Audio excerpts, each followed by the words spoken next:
So over here in the Wix website, you can easily rearrange, add or remove sections. So over here, you can see that I got this slideshow section. So if I want to simply move this out, let's say, for example, if I want to move it below, I can just click on move down right over here, and you can see that it moves down.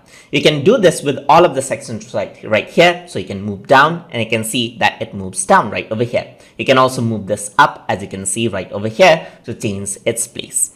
You can also go over here and duplicate this out, as you can see. So if you press duplicate, you can see that the section actually duplicates out right over here. So you want to create similar sections, you can do that as well. You want to remove a section right over here. So let's say, for example, let me remove this duplicated section. I can just go over here and delete this section out right over here. So that's how you rearrange out sections and then duplicate sections and move sections. You can also add a new section by pressing on this plus button right here where it says add new section here. So once you click on this, what happens is that you can choose sections that you want to add. So right now, these are the recommended sections which are actually asked, but over here you can see that there's different elements and sections you can actually add about. For example, let's say I want to add in fact page right over here. So there's different FAQ pages sections which are actually here. So you can just click and drag this onto the section, or just click on it, and you can see right over here that the fact has been added in right over here. Similarly, you want to add in more sections, you simply click over here onto the section right over here,